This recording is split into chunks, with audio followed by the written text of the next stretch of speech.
Hey, you guys, it's your sugar here, and 7:30 on a Wednesday night. Y'all know what that means. It's the Natalie Sugar Brown show, where moi, Natalie Sugar Brown, sits down and talks to you, my misfits, about women's boxing. And this is the platform to talk that I use. I come back to talk about the industry of women's boxing. I am Natalie Sugar Brown once again, uh, a woman boxer that has been there, done that in the industry.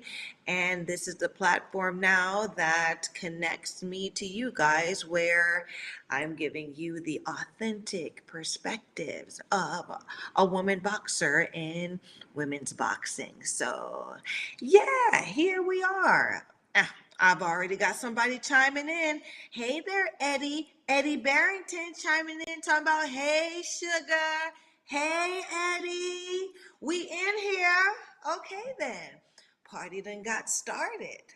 Yeah. So, tonight's episode is titled Belts and Bodies because just recently, in the whole uh, simmering pot about to, start sizzling with the Clarissa Shields, Savannah Marshall, women's mega match. Um, Recently, in the headlines of women's boxing, uh, Ring Magazine has just stripped Clarissa Shields of her belt. And I believe it's the 154-pound belt that they stripped her of. Now, the fly in the ointment with this one is she didn't know until they dropped the news in the media, on social media. So they came out and said that Clarissa Shields vacated her belt, where she quickly responded, "No, I didn't vacate no belt. I didn't even know I was being stripped of the belt." So, yes, um, that now sparked the, so just kind of gave me the spark in my mind to really break this belt and body situation down for my people out here. And this goes for male boxing and women's boxing, or men's boxing and women's boxing. The reason why I want to break this thing down is because what you guys, Michael, hey, Michael Orr chimes in talking about, hey, sugar, hey, Mike, glad to see you. Your face is in the place. Eddie's face is also in the place. And yes, let's take up this space and talk about women's boxing. So I don't know if y'all heard, Clarissa Shields then got stripped of her Ring Magazine middleweight belt. Now, the the thing about it is, Ring Magazine is it's called, or is known and named as the Bible of boxing. Okay, so all of the gospel of boxing, all the stories, all the articles, anything historically has been covered in Ring Magazine. Okay, so it's all about branding here. So they have a belt, and Clarissa Shields, with all her the other belts that she has, possessed their middleweight belt. Okay, and so they announced that she vacated the belt, but she countered. They announced it in social media, uh, where she countered in social media, "No, I did not vacate the belt. You guys took it from me." And she, like, as everyone found out that the belt was snatched or vacated, they stripped her. That's when she found out that she was getting stripped of that belt. which is like just shady business because, then everybody started throwing in there how, Tyson Fury went uh, over a year, without even, you know, Putin stale wind on their belt, and all of a sudden now uh, they're stripping Clarissa Shields, and their reasoning was because she did not defend her title within an 18-month period. Where Tyson Fury, I'd done a little research. He hadn't defended their title and belt in something like 2 years.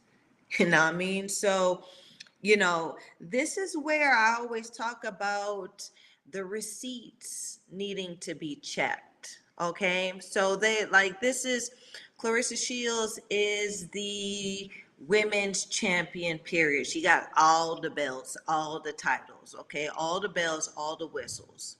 And now, just on some shady business, they strip her of the middleweight of the title that she won.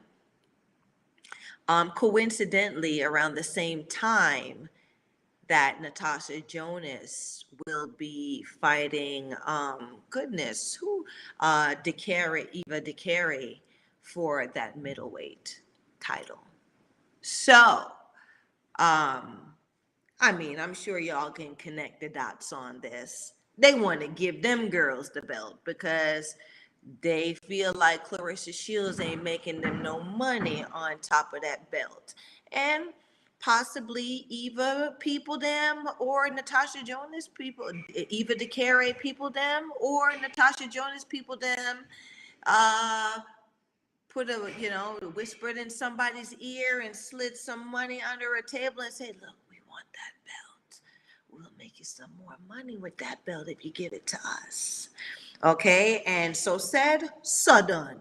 Okay, so Michael Orr chimes in and says, Shields says she has no problem going back to 154 and giving all the new champs smoke. Beautiful.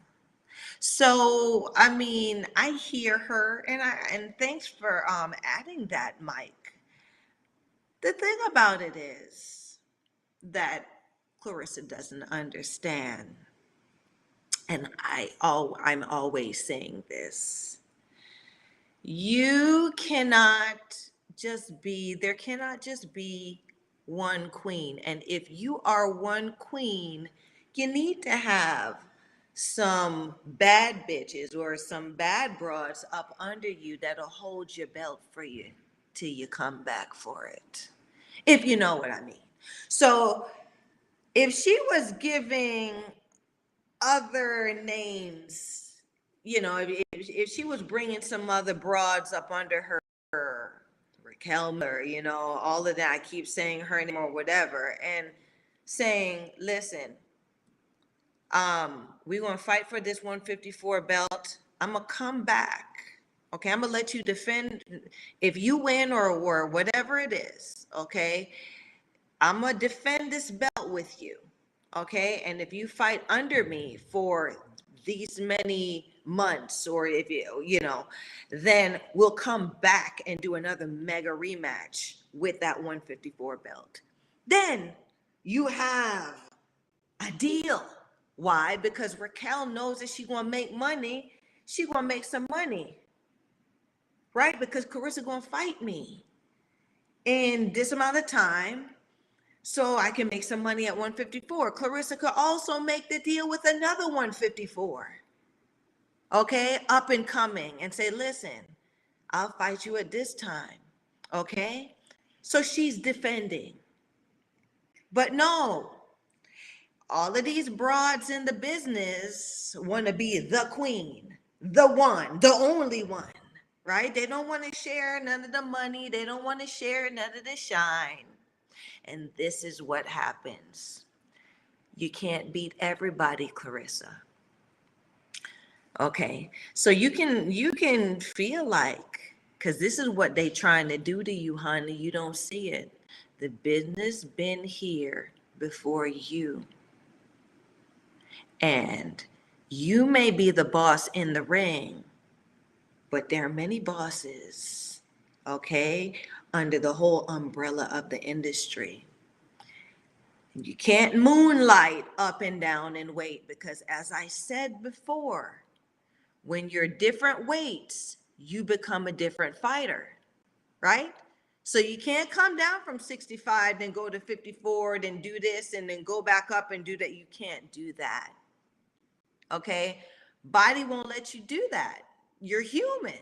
You may feel like a goddess, okay? Because I've had that feeling before too, being on top of the world, being ranked in the top. But you have to understand that you are a human being, okay? So you can't fight Savannah Marshall and them up here and then go down and fight Natasha Jonas and them and then go back up and go down. You can't do that. You can't do that, right? You're taking and you now they're using time against her because they want her to defend in a certain allotted amount of time. And in doing that, you have to maintain either your size going up and going down to defend high quality opposition. I don't care how good she's great. She has a phenomenal IQ. But at the end of the day, we are human beings, right? So we have to succumb to our mortality. And the mortality is, your heart beats, pumps blood into the muscles, and the muscles have to be maintained to gain strength in a certain weight. And then you have to cut, and when you cut, you're now depleting or depriving your body so the body can shrink down and move up and shrink down and move up. And you're fighting high-end contenders in all of these weight classes. Sweetie,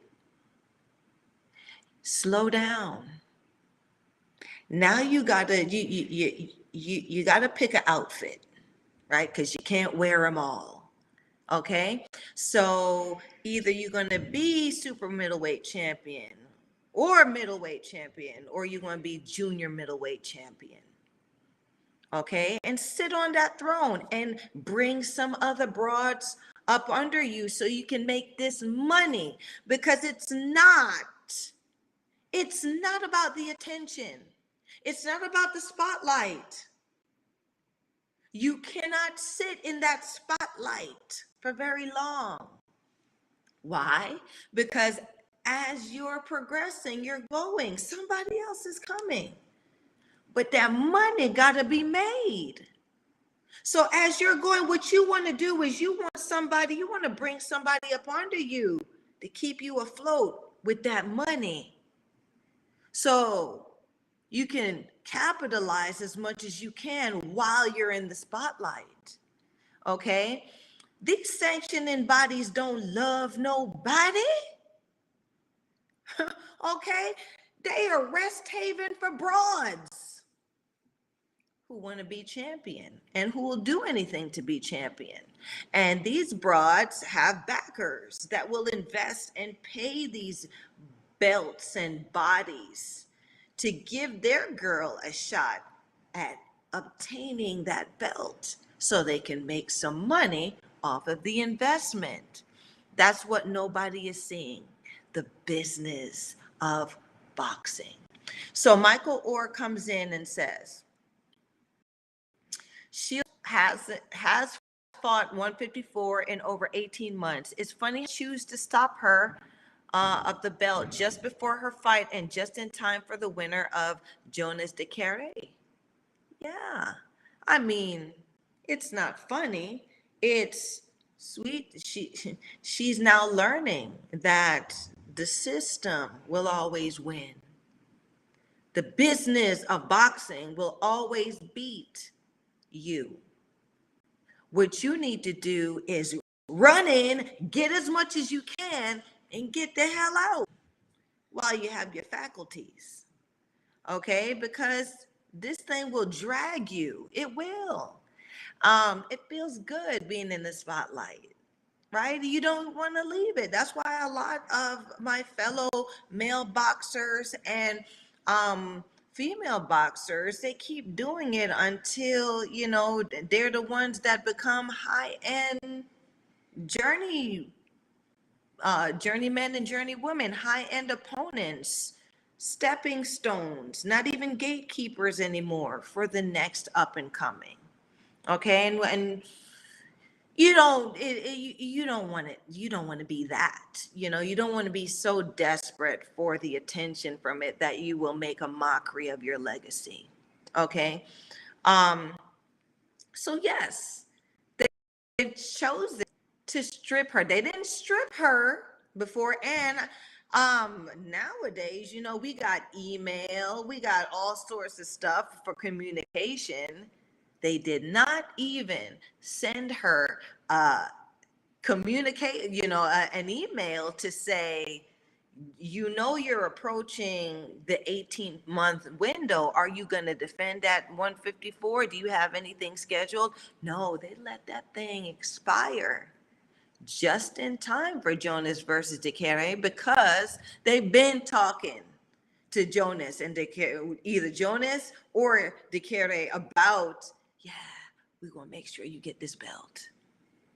I tell you guys, belts are bought. They're not won. And the best fighters don't possess the belts.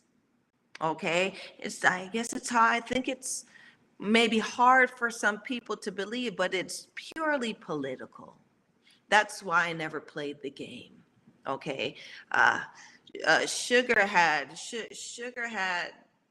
just didn't see the point of paying another mortgage on a belt, because you're paying four figures per possible defense. So every quarter, every time you're supposed to defend, you need to pay them their money, right? And these are thousands of dollars just to hold that belt.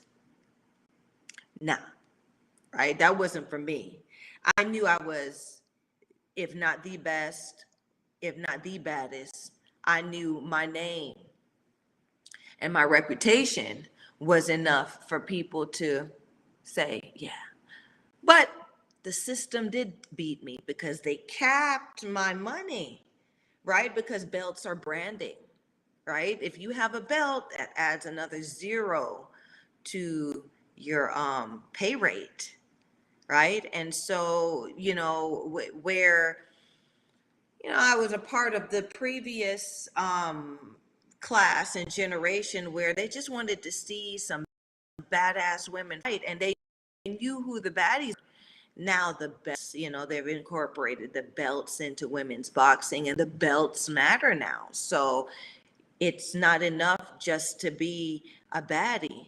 You got to be a baddie with a belt in order to make some money doing this, and in order to have the opportunities to be a women's boxer, travel and show who you are and what your brand is and what your skill is. You have to align yourself with one of these bodies. Michael Orr says, and Shields' last fight at 154 was March 2021, and it was a win over DeCare. Isn't that a coincidence? Isn't that a coincidence? That DeCare now was the last person that she fought at 154, and she's being stripped of that title or that belt around the same time that Natasha Jonas and DeCare are fighting for the very same title.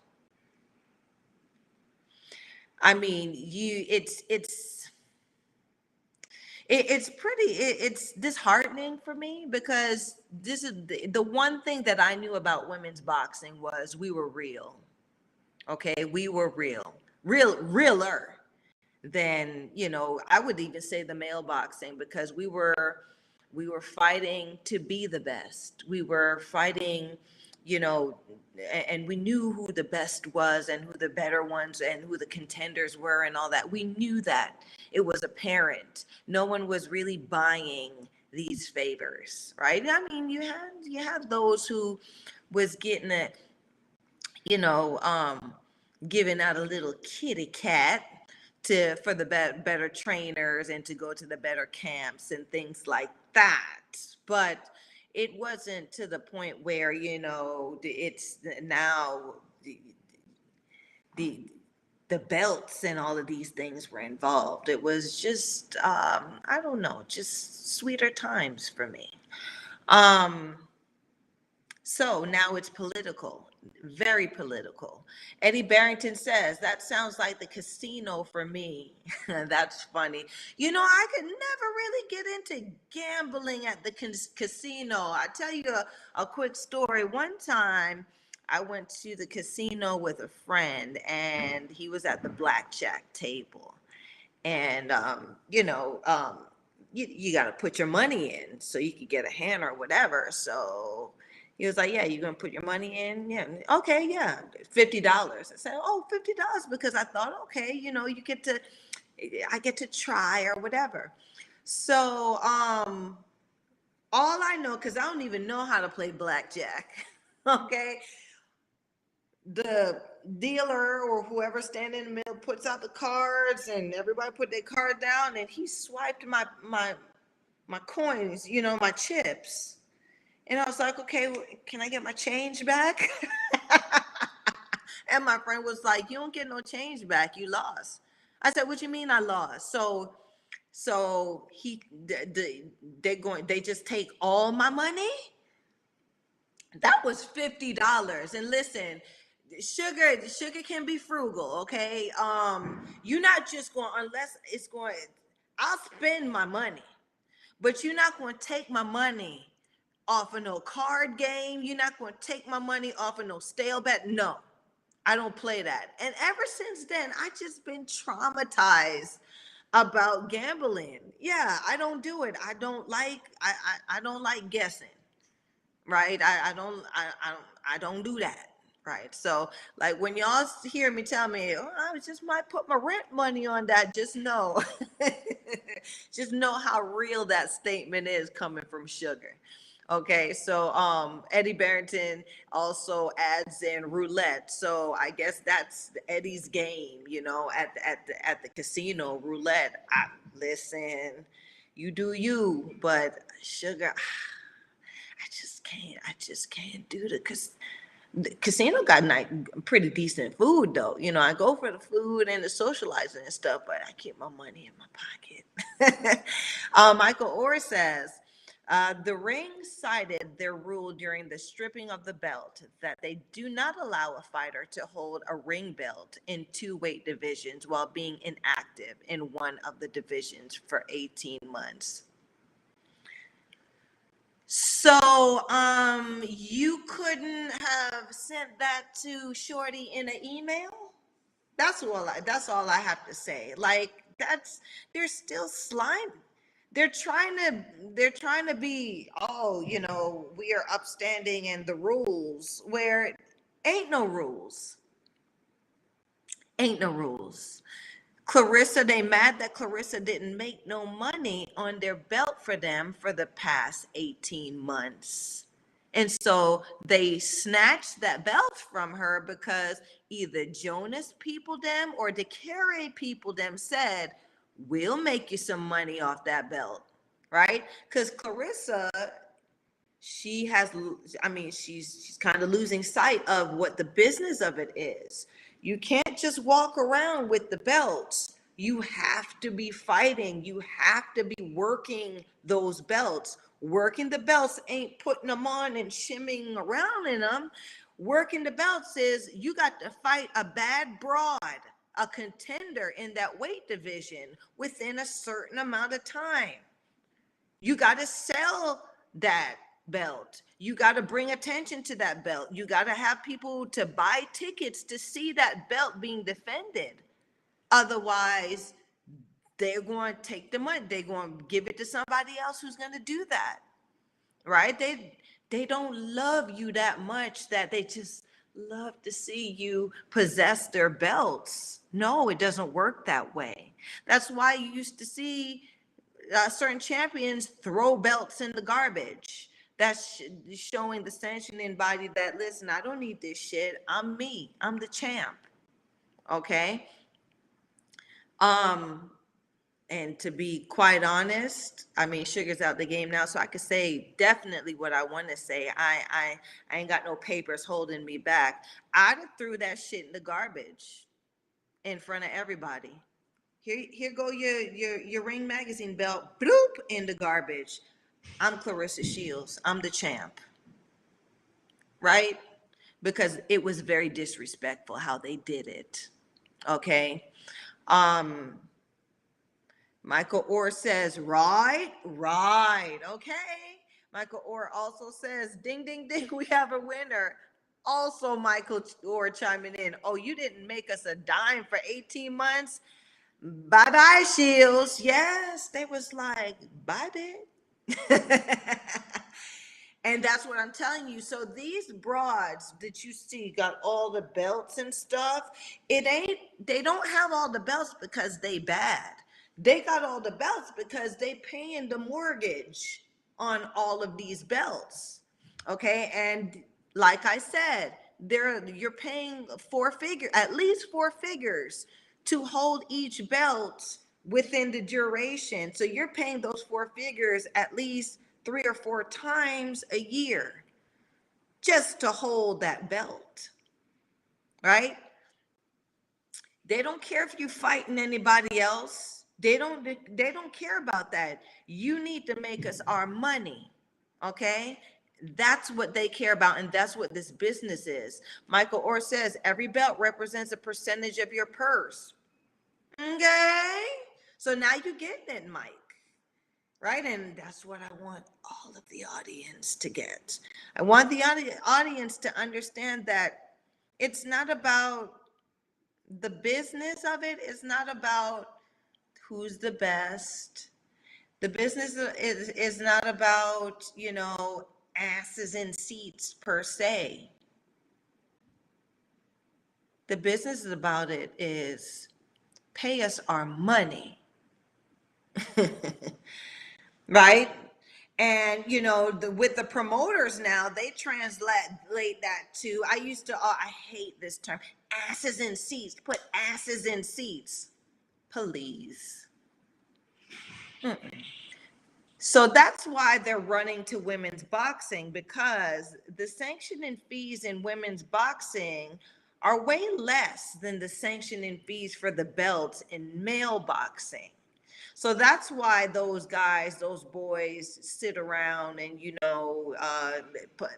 they don't fight or whatever it is. They hold the belts hostage because they're paying up to, they're paying 6 figures per time increment just to hold those belts.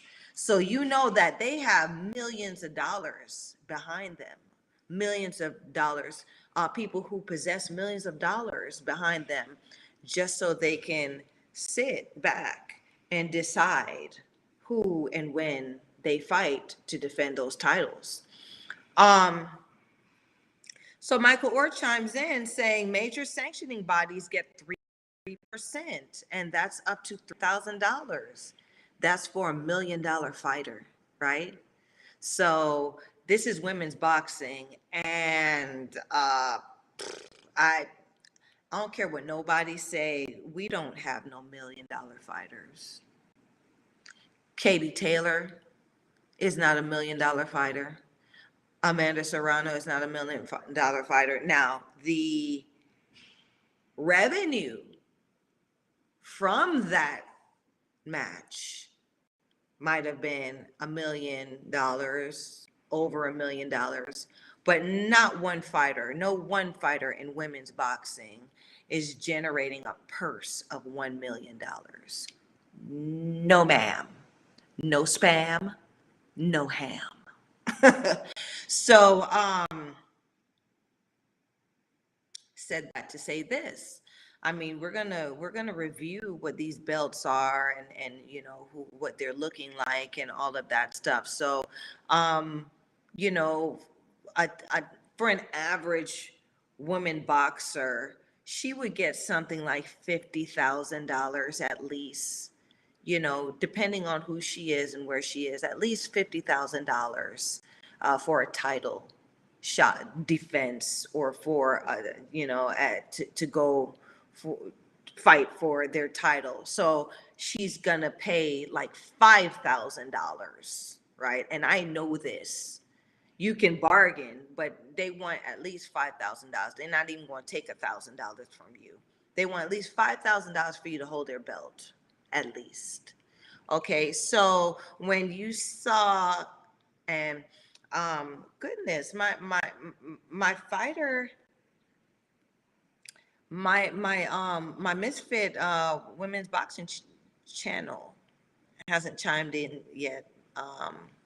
Michael Orr comes in saying, my host comes in saying, Katie Taylor versus Amanda Serrano is being billed as the biggest fight in the history of women's boxing, but their 1 million paydays pale in comparison to the money being made by men in the sport.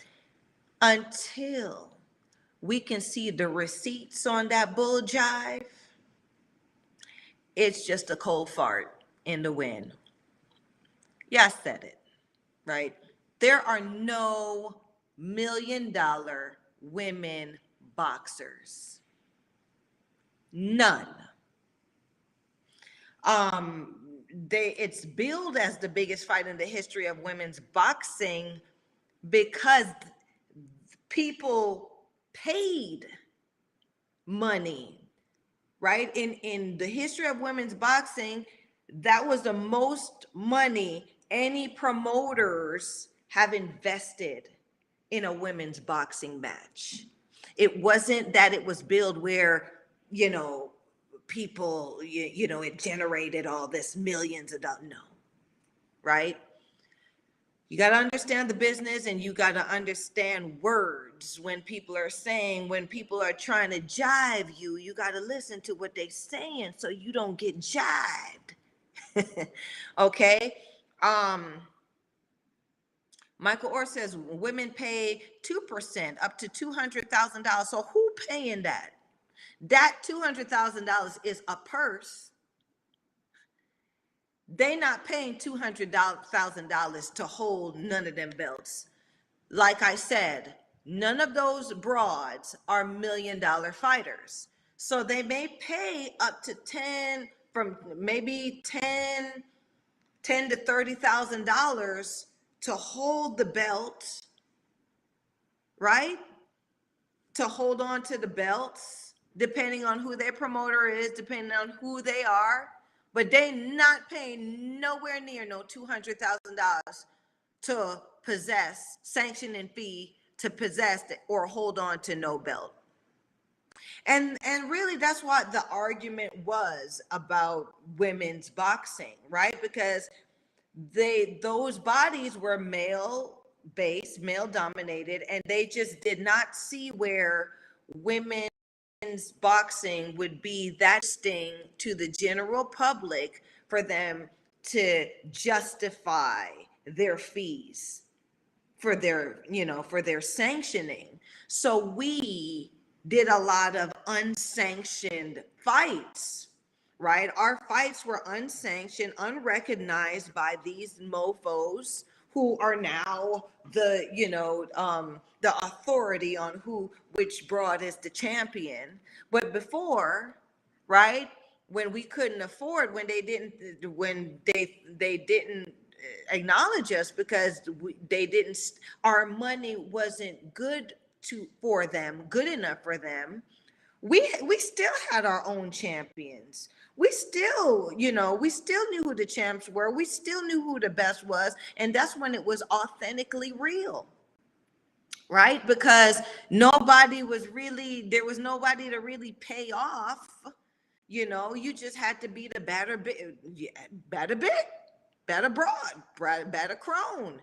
And you had to have a following, and people, had to really truly love you and fuck with you, because they were gonna make sure that they support you and buy tickets whenever you came to town.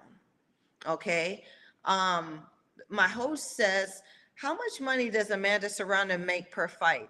Jake Paul was the first to confirm that Taylor and Serrano would be making seven figures for their fight inside Madison Square Garden. This is a major difference compared to when Serrano was making around $1,500 to $4,000. The money includes a guaranteed purse plus the share from those who buy the event on pay-per-view. Like I said, baby, unless Jake Paul can show me the receipts that them two broads made $1 million apiece, it didn't happen. Because it doesn't happen like that, right? You're absolutely right. How does a broad jump from making $1,500, between $1,500 and $4,000, to $1 million? Who's paying to see this chick? Who knows this chick? You know what I'm saying? He was guaranteeing that because he had investors invest in it, right? Because he guaranteed the investors that there was going to be, with the marketing and all of that stuff, there was going to be some turnover and revenue on the money that they invested, and they should get their money back plus a little bit of gravy on top, right? Amanda Serrano and Katie Taylor, they probably got paid from the promoter. They probably got paid, I would say, in the lower six figures, but they ain't get paid no $1 million, no. Michael Orr chimes in and says, Taylor and Serrano both received $1 million before all the deductions. Show me the receipts, please. Please show me where they made $1 million. It don't even make sense tax-wise for her to take that money. You know what I mean? Right? You jump from this tax bracket to now you're a millionaire. You know how much Uncle Sam gonna squeeze that ass? It doesn't make sense. Okay? So I know they promised you. I know they said and they promised, but this is boxing, especially women's boxing. You're gonna get lied to and you're gonna get played. And they lying to you and they playing you. Okay. Michael Orr says, so they probably walked away with 300,000 to 400,000. Like I said, they probably, I know Katie Taylor probably got like 300,000. Serrano may have gotten 200,000. You know what I'm saying? That's how that worked out. Michael Orr says, it's $1 million before everyone puts their hands in your pocket. It was never $1 million. Like I said, the investors put that money down. Those ladies performed, right? They were not, their purse, not even post the contract. No one wants to post the receipts. Post the contract where they were offered, because everybody's contracts are on file, right? This is public record. Let me see where the sanctioning bodies and the commissions have on record what the purses were. And I guarantee you the purses were not $1 million apiece. If you want to do some research out there, that's some homework for you. Okay. Michael Orr says it came from pay-per-view earning. Michael Orr says not the purse. Baby, let me explain this to you. You're just the fighter. That pay-per-view money ain't even yours unless you negotiate it with the promoter. Yeah, I've been there, done that, baby. I, I mean, you got to negotiate. Everything is negotiated. They're not going to give them girls no pay-per-view money, especially the money that's going to be million, that's going to equate to the million. No, no, no, it doesn't work like that. No. Michael Orr says the million is from the pay-per-view buys and from the promoters, nothing to do with the purse. Sweetheart, let's go back now. When there is a bid for a fight, there's a purse bid, mind you. And in that purse bid, you tell me what happens in that purse bid. Come back and tell me what happens in that purse bid. Come on back and tell me what happens in that purse bid. And then we can go from there. Because it's like you want me to keep repeating myself. And you know Sugar. You don't know these people, them. But you think Sugar up here lying to you. and I have no reason to lie. They have more reasoning to lie about what they did because they want you to believe that they did something huge. That's not the case. It just doesn't add up, right? If you know how a fight's made, you'll see that this doesn't add up. Now, I did a little homework and a little, some research just to drop some jewels or drop some dimes on Michael Orr chimes back in. Their purse was never negotiated for seven figures. They were paid seven figures by their promoters.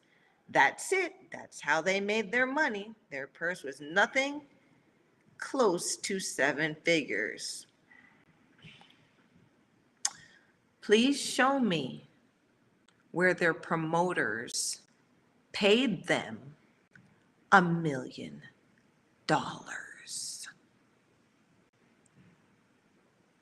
Where did the promoter pay them $1 million?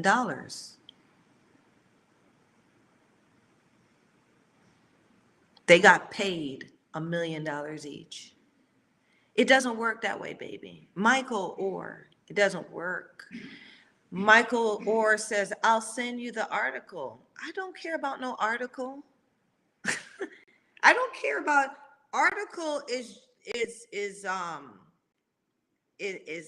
somebody's opinion. Did you know that? An article is just a book report from a journalist, from somebody who reads and does that. It's not facts. Send me the documents from the commission. They're public record. Send that to me, and then we can talk. Right? Sugar knows this game, Mike. Sugar know the game more than you, baby. That's what Sugar know. Okay? I fought in this game. I've had promoters take money from me. I've had promoters give money to me. I know how this thing works. There's math behind it. And these numbers don't add up with regards to these $1 million purses. That just doesn't add up. Okay? If you look at the numbers, just to put that fight on, you will see that they just weren't going to invest in paying Amanda Serrano and Katie Taylor $1 million to fight, especially these fighters who have never generated that type of money before. They've never generated that amount of money, right? So it's the marketing and the sponsorships that would get that, and that's an investment. That's an investment, right? So, and then let's get deeper into this game, right? Let's go back to what you were saying. Let's go back to what my host said. Katie Taylor versus Amanda Serrano is being billed as the biggest fight in the history of women's boxing. So if it's being billed as the biggest fight in women's boxing, let's be fair. Okay, let's be completely fair. That would mean that the event itself, right? The prospects were able to generate the biggest, the largest amount of money in the history of business and marketing for the industry of women's boxing. So that's meaning that these women made more money than when Layla Ali fought Jackie Fraser lied, which that was the biggest that they had said back then, right? They said this very same thing. They literally cut and paste what you just typed, right? They literally said that back then, right? And I was a youngin' back then, right? So I was all for it and I believed it until I got into the game heavy, right? Because I was an amateur at that time. So I was an amateur. I was like, yes, this is women's boxing.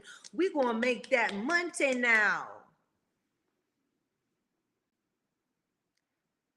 It was a cold splash of piss in my face when I turned pro. And I really realized and I really experienced what the real numbers were and are in the industry of women's boxing, and understanding that what they write in the media is far from what actually happens. And that's why we have the Sugar Show, right? Because I need to shine a light on this. Women's boxing is not making enough money for the fans and the people to be lied to like this. Women out here are still starving. They're still fighting and being exploited, right? They bleed, they take their time, their bodies are being beaten, they just like these men, right? But because these men, it's so political in the men's game now.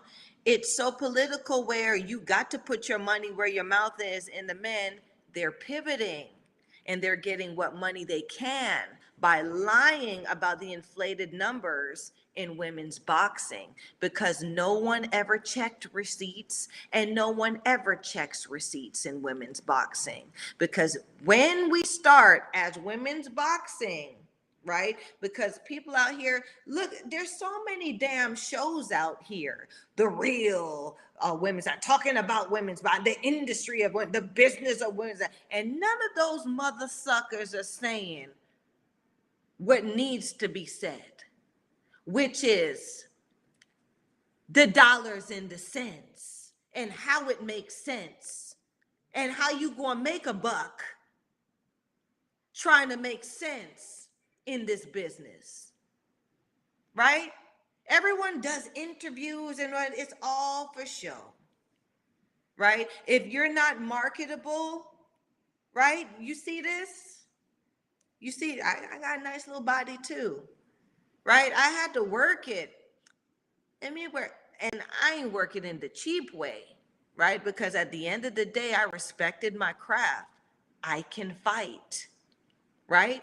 But it's the fact that I compelled many people internationally to love sugar and want to see sugar and want to buy a ticket for at least $50, right? 50 euros to come watch me do it, right? They at least, right? I was marketable and as so compelling as a person outside of the ring that people wanted me to endorse their products.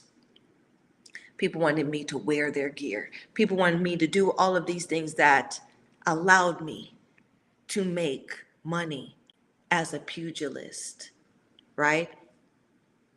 Because nobody was fighting sugar.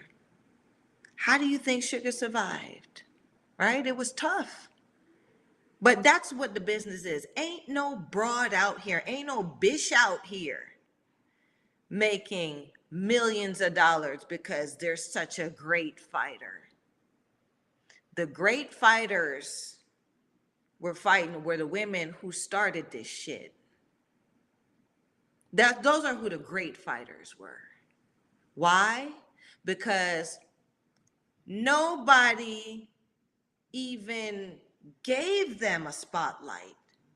They had to go out there and march and make noise and shave their heads and go on hunger strikes and sue the commissions and all of that just to get an opportunity, to have an opportunity to make some money doing this.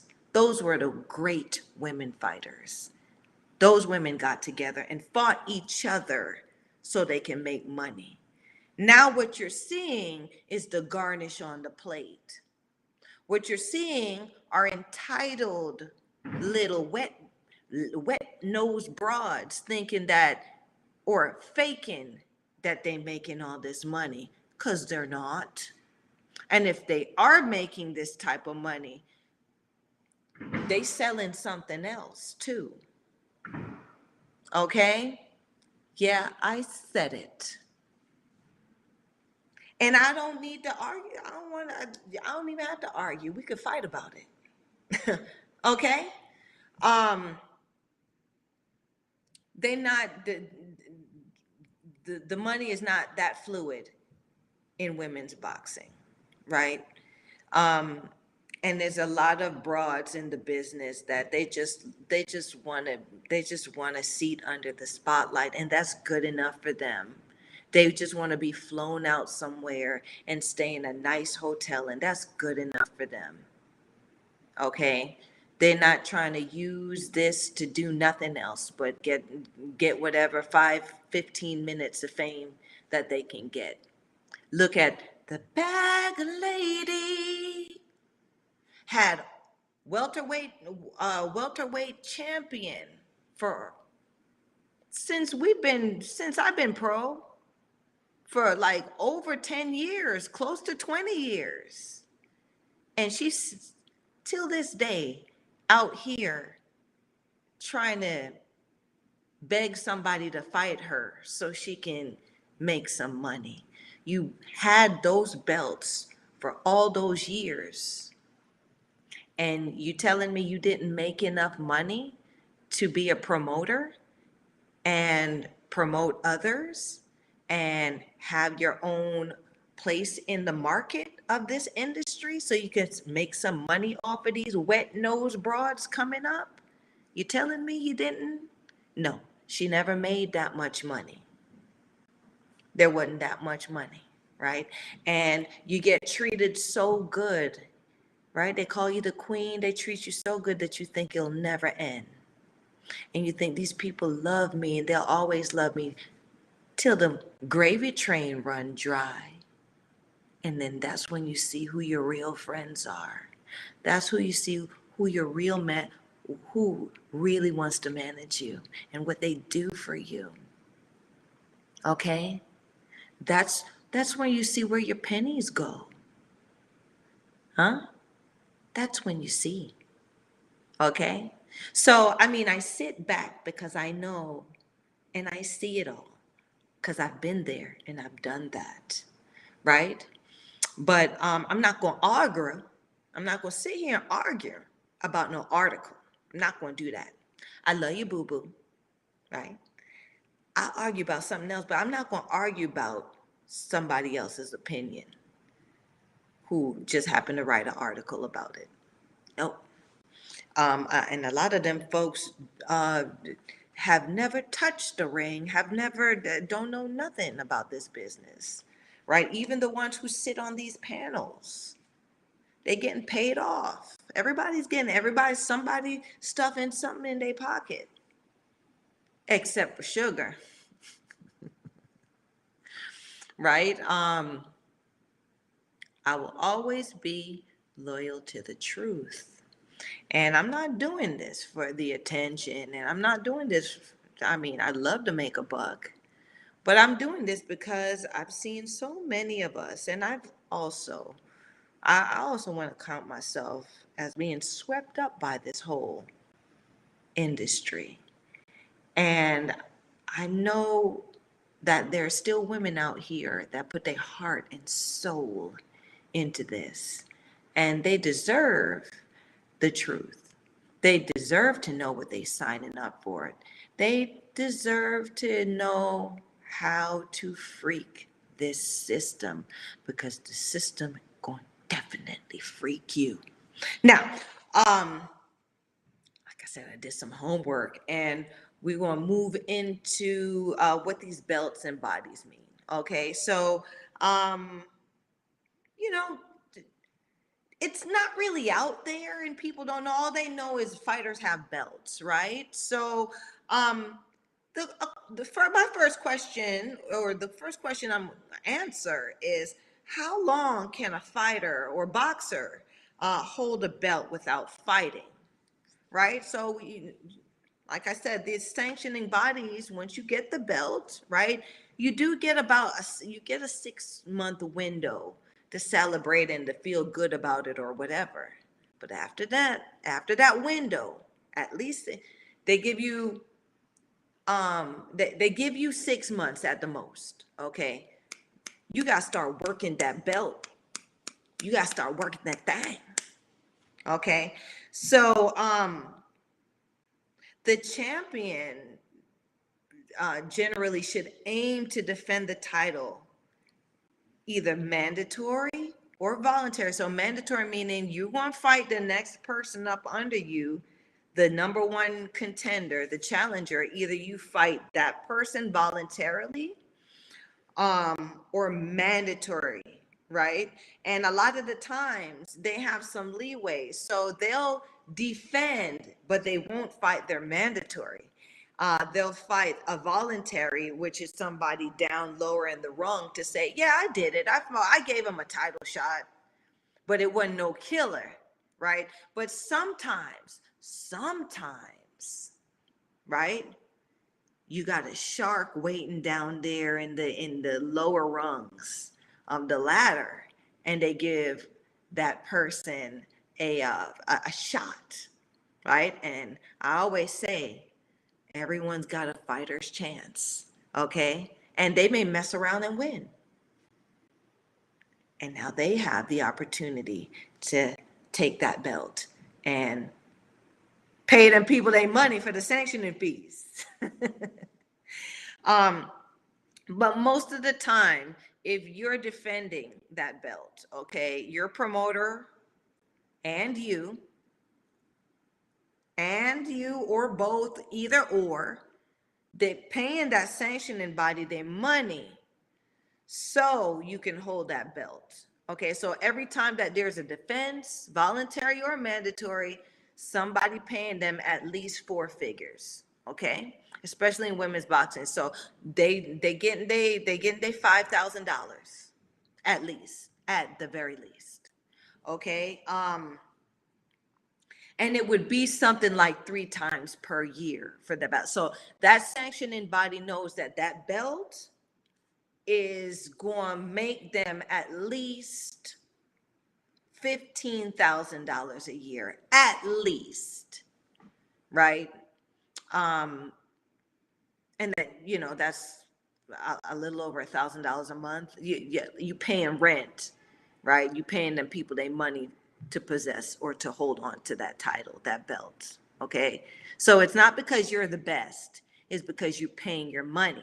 Now, if somebody comes to that sanctioning body, a mandatory, or someone who can pull strings and become a mandatory overnight, especially in women's boxing, because no one's checking receipts, someone can say, listen, sanctioning body, you getting, how much money you getting per year off this bill? How much she paying? She paying $15,000 per year. Listen, I pay you $30,000 per year if you give my girl the belt. Listen, she may not, she's not going to win, but we can make it so the judges score it. We'll put on the fight. All you got to do is say that she's mandatory that has to fight my girl. Okay. I'll promote it. I'll pay for the judges. I'll pay for everything. And if the judges is getting paid by the promoter, if the ref is getting paid by the promoter, you think the promoter's girl is going to lose? That's the business. I'm explaining it to you. Oh my gosh. They're going to come get me. Just know that I explained it. And if anything happened to Sugar, they did it. So yeah, this is the business I'm breaking down to you guys. All right. So it's not who's the best. It's not asses and seats. It's how they going to get their money and who going to make sure they get the most money for holding on to that belt. Okay. Now, if it's 3 times per year, then it's going to be at least every 4 months. So especially in women's boxing, who's fighting 4 times per year? Who's fighting 4 times per year in women's boxing? Come on, guys, drop something in my chat or whatever, because y'all got some answers and some facts. You can't tell me because ain't nobody fighting that much. So how are they generating that much pay-per-view? How are they generating that many endorsements? How are they generating and selling that many seats? What are they doing? They're not even doing anything outside of boxing that would generate that type of money. So some getting washed. You see what I'm saying? These numbers. It has to be realistic. They're going to have to bring it back to how it was just a little bit before, right? Because women's boxing is not $1 million industry, realistically, right now, right? It's not. And the fact that they're inflating the numbers will also be the demise of women's boxing. Because when people start to realize, what they're getting, when these divas, when these little wet nose broads come in thinking that they're gonna make some money, they're gonna make at least this amount of money, not realizing that there's only one seat. And sometimes these sanctioning bodies now, they're not allowing the other contenders to even have an opportunity to gain their belt, because they're looking at these other contenders that you can't bring in the money. Why am I going to give an opportunity to you? I need broads that can pay me my money per year, every 4 months, i.e. McCaskill. That's why McCaskill was able to take all of the bag lady Cecilia Brækhus's belts, because she's got some good money behind her, right? She made some good money behind her, right? There was nothing, it was not that she was the best or better or whatever it is, right? And now they're putting people in front of her that she's supposed to beat, but you have not seen her fight any mandatory. You have not seen her fight any high-end #1 ranked contenders in that weight class. Why? Why? Because she's playing that game and she's playing it cheap, right? And there's no other contenders at 147, because 147 is not the hot weight class anymore. It was when Brækhus and Sophie Mathis and all of them girls, Mary Jo Sanders, Chevelle Haba, all of them broads was, back in those times when Sugar was fighting, 147 was the jam. Now, because of Clarissa, right? Because Katie Taylor wasn't fighting, it wasn't giving nobody, no broads opportunities, and there weren't enough broads that can I say this? There weren't enough broads that were accomplished enough in that lightweight division to generate such a following. So Clarissa Shields remains the cash cow. You cannot be the cash cow. I mean, you cannot not be the cash cow if you got 2 Olympic gold medals. That's an international platform. Everybody in the world saw you do it. You beat the best in everybody's country. Everybody knows who she is. And because everybody knows who she is, everybody gonna put their hand in their pocket to see her either win or lose. There's nobody else that has that ability. No one else that had that has that appeal. Not even your darling Katie Taylor, looking like a teenage soccer player, right? Little boy, right? She's not even, she's not even selling nothing. She just always got that little greasy ponytail, and that's not making millions of dollars. Who the hell is going to pay $1 million to see that hop around and play tag? Because she ain't knocking nobody out, neither. Tell me who's paying $1 million for that?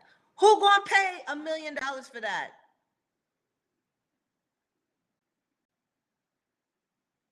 Y'all hear the crickets? Okay. So they've charted her as the best or the greatest, the best pound per pound female fighter. The best female fighter makes the money, and she ain't making the money. People in the USA are not compelled to watch the darling Katie Taylor, because she don't do nothing around here. She don't do nothing. She don't show up. She's not on any shows. We are not connected. There's no connection there. There's no connection. It breaks my heart, right? But Clarissa Shields, okay, right? She's connected. We're connected. We're connected with her struggle, right? Over in other places, they've connected with Clarissa Shields' struggle, okay? She is the effervescent female Rocky, come from the hood of Detroit, drinking that dirty water, to being the greatest 2-time gold medalist female fighter of this era. That's a story. That's $1 million story. Look at Rocky. Look how many Rockies did they make? I think 5, just off the strength of that story, because Rocky wasn't even real. Clarissa Shields is real, right?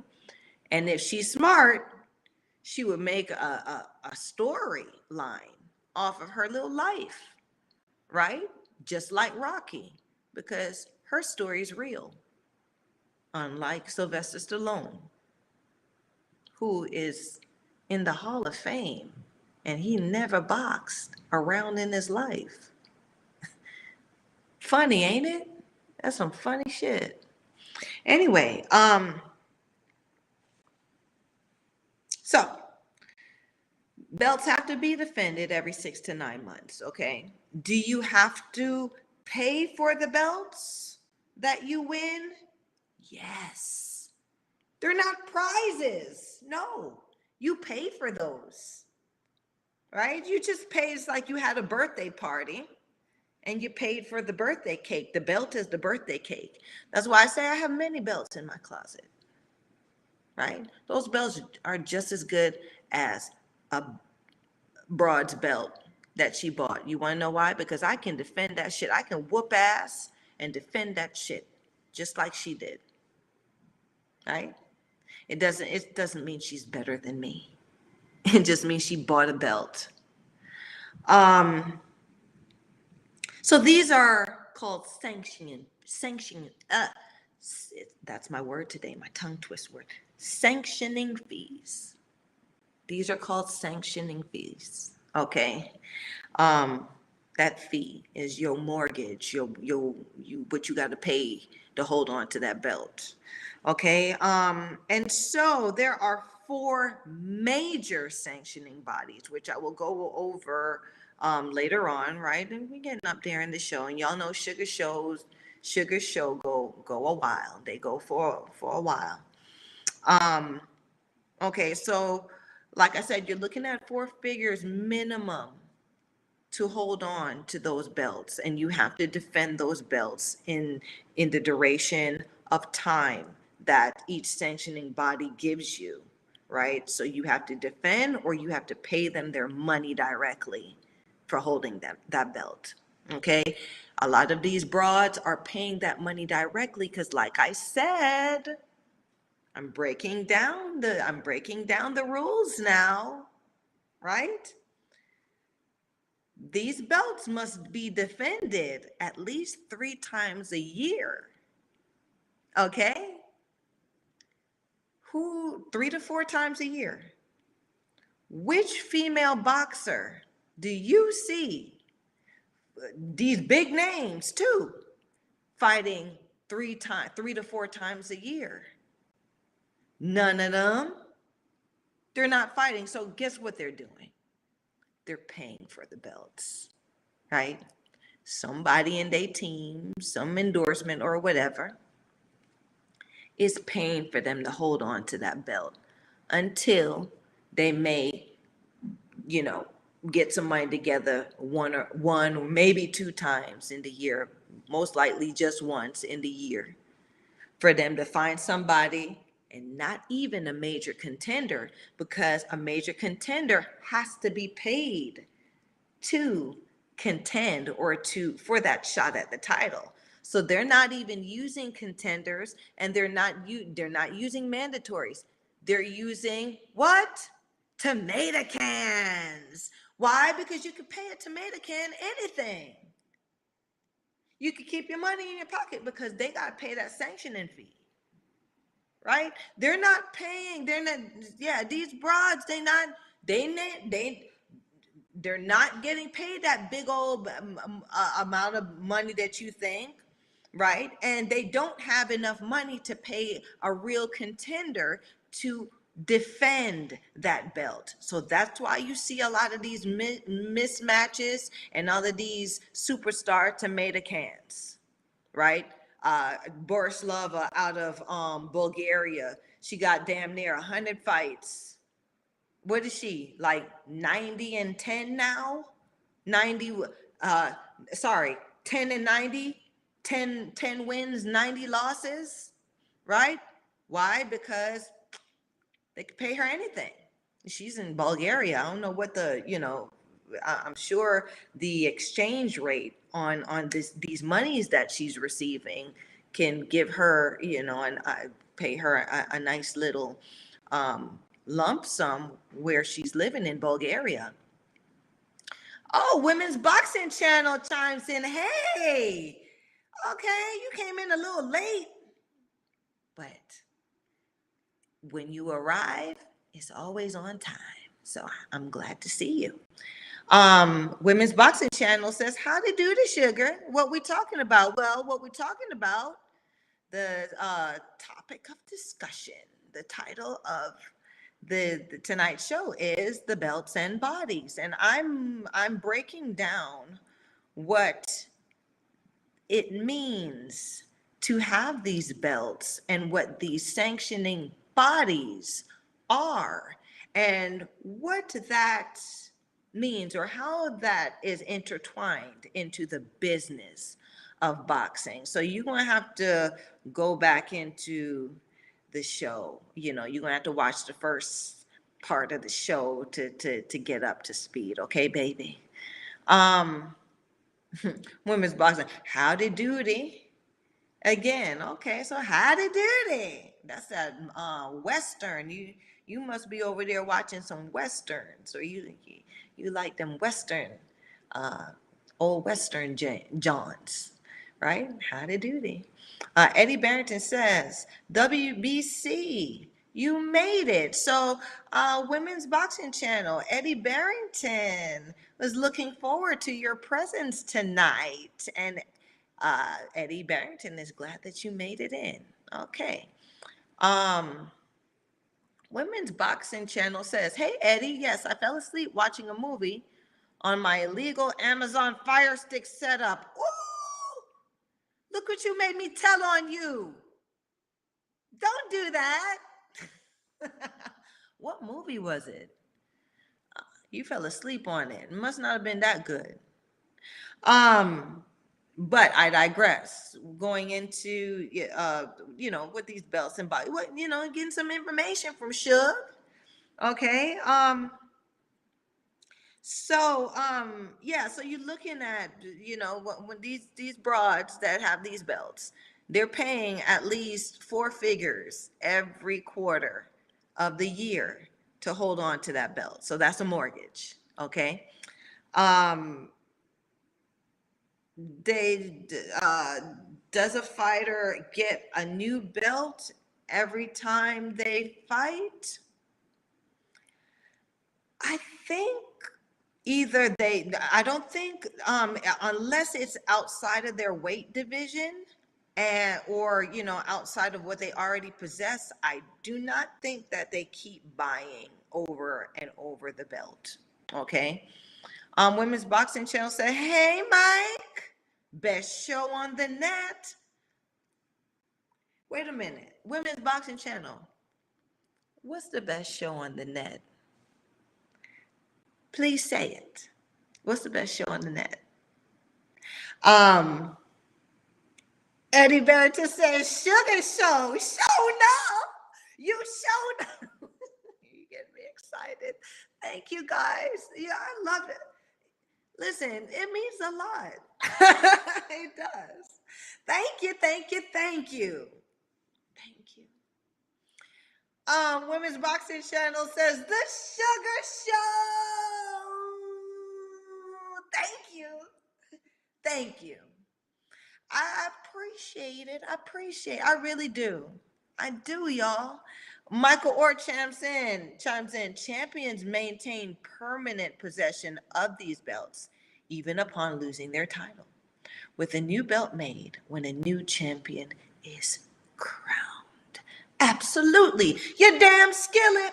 I spent $5,000 per quarter at least on this belt, and you think I'm going to give it to that broad? You got me fucked up. Nah, that's my belt. And these, Michael Orr chimes in, "Stop fishing for it, Sugar. You know it's your show." Listen, I always say it. It's like y'all don't believe it. I love the foreplay. Talk to me nice. I mean, come on now, give me some sugar too. Give me what I want. Yeah, so these belts, they're literally buying the belts, okay? And these belts are elaborate, okay? Um, these belts are genuine leather, okay? You see the gold on it, okay? And we won't go through the belts, but they have gold and jewels. It's literally gold and jewels and leather and authentic sheep, the sheep, goodness, what do you call it? It's not fur. Sheep have hair, but it's like that. Okay. Um, Belts are glorious. Okay. I just didn't see the value in them. I don't need to buy your belt for me to know that I'm a champion and feel like a champion. I didn't need to incorporate that, but now it's a part of the business. Women's Boxing Channel says, "Love the Elizabethan belt that will be awarded to the winner of Shields versus Marshall. Can you do a picture of it, Mike?" Eddie Barrington says it's called Regalia. Yes, so the Regalia is the belt. Yeah, I mean, of course, like it, you know, They are recognizing women's boxing now, so we need the regalia. But it ain't,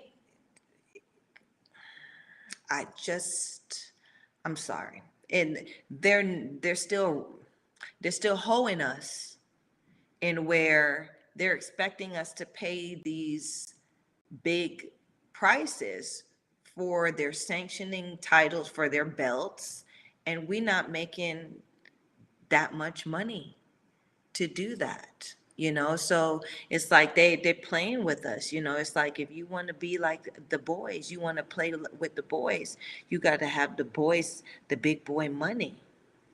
And at the end of the day, all we want to do is fight. All we want to do is be the best. It has nothing to do with these titles and these fees, right? Being a fighter is a lot deeper than that. um Women's Boxing Channel says WBC have made it for them, along with a couple other bodies, sanctioning bodies, and belts. Michael Orr says it's a nice looking belt. Okay, now let's continue. All right, we're gonna see these belts. We're gonna see what y'all excited about. Okay, so okay, so yeah, they're bejeweled, they're gold plated, they leathered down, they're great. Okay, now, question: how many world title belts are there in boxing? Somebody, quick. All right, so before you Google it, I'm gonna give you the answer: 68. There are 68 world title belts. You could be it's 68 best. No, baby, 68 world title belts, right? 68, right? So there's 68 world best, sanctioning wise. We're not talking about women boxing. Channel chimes in and says only 16 women on women's on BoxRec. We're not talking about BoxRec because, as you know, BoxRec got people got their hands in BoxRec pockets. They not even BoxRec don't even put all the fights on people's records. If y'all didn't know that, if you didn't know, now you know. BoxRec does not record all of the fights. Put that down. This is my show. I didn't tell you to put up no belt just yet. Don't do that. You being disrespectful. Thank you. Now, yes. So, where was I? You went through my thought process off and everything. Don't you do that. So, yes, 68. Each organization has 17 weight classes. So each organization has 17 weight classes. Okay, so all of these things are adding up, and everybody's in the world and the best and all of this, right? So everyone is acknowledged as a world title. If y'all don't understand, like, I'm starting to get it now. Women's Boxing Channel, ha ha ha, got told off, LOL. Listen, I ain't tell nobody off, but we must remain respectful. And I have not gotten to that yet, so we're not going to do that. Michael Orr says, at any given time, there are 68 belts up for grabs across 17 weight classes. Well, look at you, Googling. Yeah, so I just said that. Now, let's think about this. 17 in the world, like all of them is in the world. You are the world's best, right? They're telling you world 68. Okay. All right. So each organization has 17 weight classes and has 68 belts. And then just to add more money to the pot. They have many subgroups. As you just mentioned, the one special subgroup belt that they made for this mega women's match between Clarissa Shields and Savannah Marshall. They made a special belt for that. So somebody paid some special money for that. And some special money will be paid every quarter to keep that damn belt. That's what y'all not getting, right?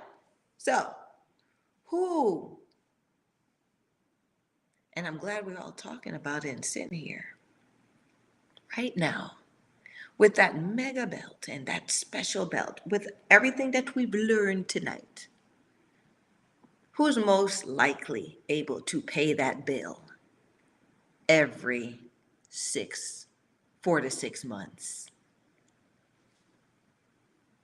Who's most likely to pay the bill for that belt? Right? How many times has Savannah Marshall fought in the past year? You know what I'm saying? How much money, how many endorsements, how many investors has she drawn in? Can she fight anywhere and make that amount of money? I hope y'all are getting it, right? It's not who's the best, it's who can pay the bill. Now, Michael Orr chimes in and says, so they gave him a nice shiny new belt to play with instead of real money. Or so they gave them a nice shiny new belt to play with instead of real money. Michael Orr also says, it's like dangling a new shiny toy in front of a toddler. Absolutely. Right? Because Clarissa Shields has people paying for the belts that she already possesses. They already paying the fees for that. You can't raise the fee. She's paying the most money anyone could pay for those titles that she possesses. They don't have nobody out here that's paying more money than Clarissa Shields to possess those belts. So she's going to keep those belts as long as she fights. Now they've made a new belt for the opportunity for Savannah Marshall to get some investors and some people together to pay for that mother so she can possess it, right? Clarissa Shields got her people them to say, yeah, we'll pay for that belt too. We'll pay for that belt too. So do you see where the pressure is coming from?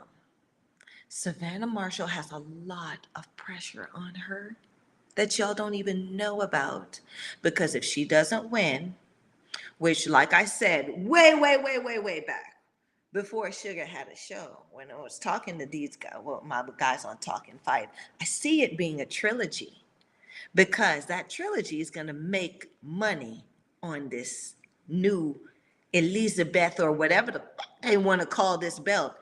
That's what's going to generate the money for this belt and keep that sanctioning body happy. And it's a WBC belt too, right? So that's big money, right? You gotta pay. That's a big money brand, and you gotta pay big money to possess or to have that belt. Okay. Now, and to keep it, I don't know if Savannah Marshall. I don't know. She hasn't been. I mean, who has she? What's the money that where?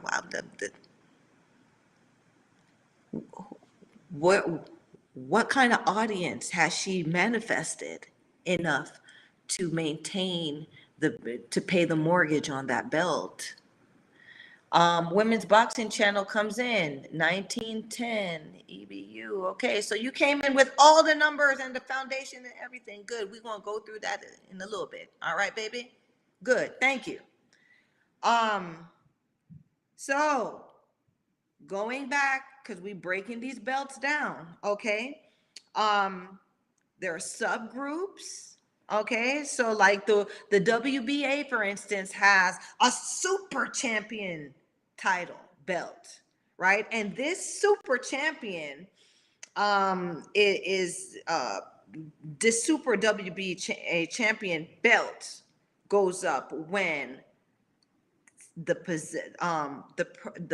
champion who possesses a regular WBA belt goes and fights the champion of another big body, right? One of the other major bodies. And if they win and beat their champion, right? That means that in essence, the WBA gives them a bonus belt. Okay? So they become a super champion, right? And yeah, you a super champion. So guess what? Because you took their title, we know you paying them money, so you're gonna have to pay us more money, super champion, for holding this belt. Yeah, they not playing no games. It's not, oh, I'm super, I get a discount. Nah, bitch, you gotta pay more money for that belt, for that super belt that you got. That's how this rodeo goes. Yeah. You got to have money. This is a game. This is a money game. Okay. Michael Orr chimes in. These are the other minor sanctioning bodies. There are other minor sanction. Of course, yes. Michael Orr says what the women's boxing champion just mentioned are minor sanctioning bodies, but we staying in this. I think there are, we staying in the six, in the top six. Okay, we're not even going into them. You know, that's the bargain bin. That's we can't afford the big, expensive little jet. We can't afford the Ferrari, but we'll buy a nice sporty Honda. You know what I'm saying? That those are those type of bodies. Okay, now. Women's Boxing Channel says the WBA is coveted though though it counts towards rankings, unlike WBC Diamond, which doesn't. I mean, I'm not even going to get into that. You splitting, I'm gonna get X-rated, but like this is what we like. This is how us real. You're splitting coochie hairs, okay? We're not splitting hairs. We're talking about money that's gonna be paid, right? So if you have a sub belt, like while what they're doing is while this champion has this belt, we need to have a sub belt so we can have somebody else paying a bill on this sub belt so we can make all the money, right? Because we can't just have one person holding on to. How are we going to make money on the how are we going to make money sanctioning these things if these people are not paying on these belts? Michael Orr chimes in on the okay. I mean, I'm saying, listen, I said it, I said the PG version, even my little niece out there, she calls it the coochie coochie coo. I mean, come on now. Where y'all think that come from? That tickling the coochie coo. All right, let me stop. Y'all always tend to allow me to come to this place. And y'all don't stop me. Huh? Why? Why y'all let me go there? Anyway, I digress. We're going back, right? So they're making these subgroups, right? So brings me back to the point, right? Belts are bought. They're not won. Okay? So anybody that you see with all these belts and hardware, it's just like somebody driving by in an expensive car. They're making payments on that. They got a slick ride. It means nothing about how successful they are or whatever. They just got the money to pay for it. Okay, so that's what that is. All right. Michael Orr says it makes for great content. Y'all gonna get me put off of YouTube if that's the case. Right? Okay. So yeah. This ain't church. That's for damn sure. Ain't there nothing wrong with church. Ain't nothing wrong with church. But this ain't it. Um, I just like Sugar likes to be naughty. She does. She does. Um. Anyway, back to what we are chatting about. Okay, so there are also, like someone mentioned, the diamond belt. Okay, which it pretty much just emphasizes the importance of a fight or of an occasion. But it's a diamond belt. So guess what it got in it? Diamonds. So you want to pay more money for that belt. Okay, that's why Money Man Floyd, he's got the diamond belts. He made those belts a thing, right? So it's not about now it's like what belt you rocking. It's not that you have a belt, and then it's spilling over into women's boxing, because you'll hear Clarissa Shields. She talks like she's talking she's talking shit that a lot of people in women's boxing, they not even on that level of understanding yet. She's like, that's an old belt. I remember when she was when she was about to fight Christina Hammer, and she was at the press conference. She was like, she rocking, she's sparring that old ass belt, basically saying that Christina Hammer, you bought that. Oh, that shit was that was last season. My belts are all new. I've got they're new, right? This ain't an old ass belt, right? That's like saying, you driving a jalopy. I'm driving this, a up to date, fresh ride, right? But a lot of people didn't get that because they don't understand what this thing means, right? So, it's like I said, it's now what kind of belt you rock, and you look at these broads belts. If it ain't no bling on it, if it ain't glistening, if it's just the leather with the gold, bitch, you got a cheap belt. You got you bought the standard. Who buying the premium? We need to see jewels and bedazzles, and we need to see all the bells and whistles on these belts now, which is why it's being introduced into this. Clarissa Shields is advocating to introduce all of those into, this now understanding into the women's boxing game. Women's Boxing Channel says Shields and Nava are the only two to have a diamond belt, ain't they? I mean, you talk about Jackie Nava. If it's Jackie Nava, hell yeah, Nava got some money behind her. And not only would I expect for Jackie Nava to have that belt, because she's been in the game for years, for decades.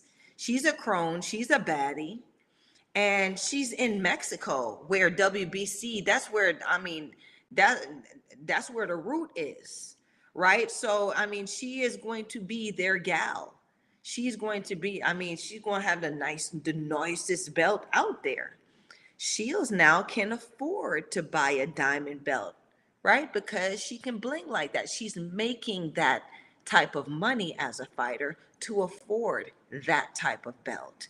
If y'all don't understand, hear me now, okay? Omar Johnson chimes in, hey, everyone watching, leave a like and share some of this love. Please do. And thank you for always reminding everyone to do so. Omar, thank you. Women's Boxing Channel says Diamond is an honorary awarded between two greats fighting each other.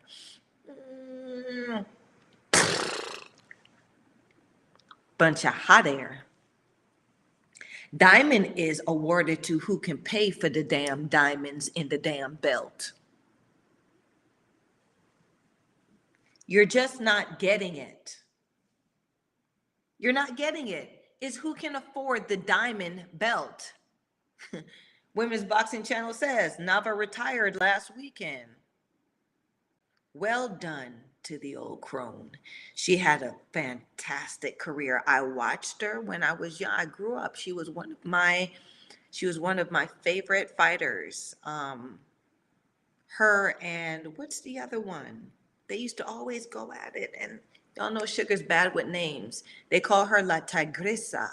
She actually fought Lucia Riker when she first started. Um, Badass. She's a crone now, and I think she's still fighting.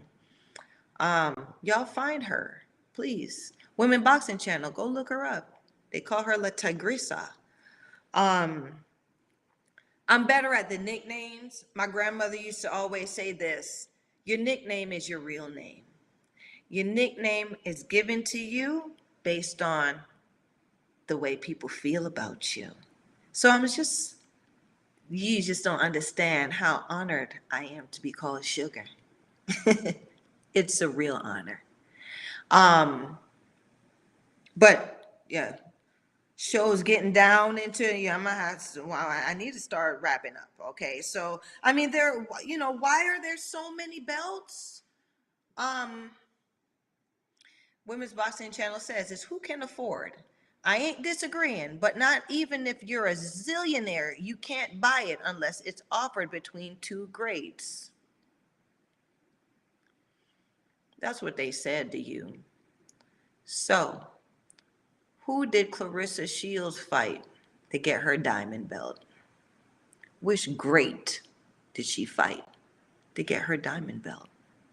If she indeed has a diamond belt. Maybe Nava has fought another great, because there were many greats in her division. But which great did Shields fight for her diamond belt? Michael Orr chimes in, says, yes, Shields and Nava are the only two to possess the diamond. DeCarry, wasn't it? You want to make me fall over in this damn chair. DeCarry is a great? Who great? I told y'all that they're not checking receipts. And now they made you look silly. Now they on here making you, we on the internet, and now you on the internet looking silly. You said you can have a gazillion dollars, but only two great. Who was great? Shields versus what other great? DeCarry? Great at what? It ain't boxing. Tell me what she was great. I know she was great at something that would possess somebody to put their money up for her to get that belt. She must have been great at something. And I'll leave it there. Michael Orr says Serrano beat Rivas for the vacant Super Bantam Diamond in 2017 by unanimous decision. Rivias. And so was Rivias, is she a great? I have to think about that. That name doesn't really chime, but okay. Women's Boxing Channel says, oh, no, sorry, the DeCarre special belt was WBA super belt. I think the diamond belt was Shields versus Gab. Okay. Who's great? Gabrielle's? Great at what? Gabrielle was great at what? When? Hannah Gabrielle is not a great in women's boxing. She's a good fighter. She was a champion and a good contender. She's not great. Rivas. Okay, so let me go back to this, because y'all back to splitting hairs. And I don't play that coochie coo stuff. I don't do that. I like my coochie coo play. Listen, stop. Stop. Stop.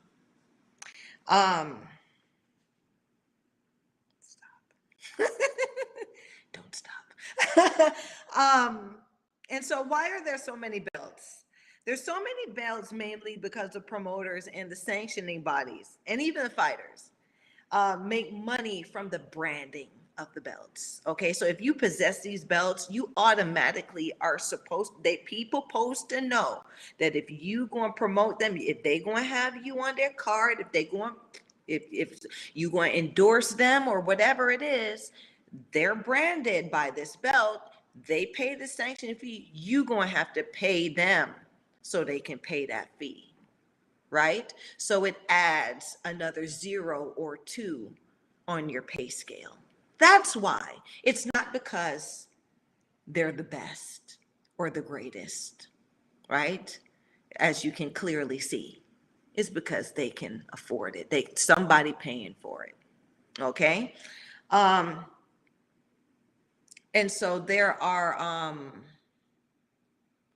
Women's Boxing Channel came in with some names who I guess they've had these belts. And so I'm not sure why you've listed these names, because it would be besides the point of the conversation tonight, where I'm telling you, maybe you're listing these 10 women because they could afford to possess these belts. Is it, oh, he tagged them. Oh, okay. Hey, y'all. Eddie Barrington. Okay, say, I don't know the internet that much. Hey, y'all. Tag them.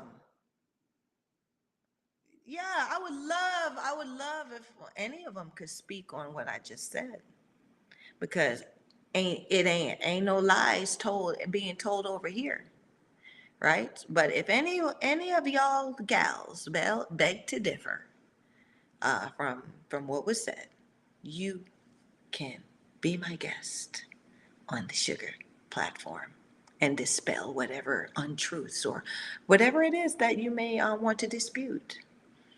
Um, Women's Boxing Channel says these are my all-time top 10. Fantastic. Good on you. I let me see.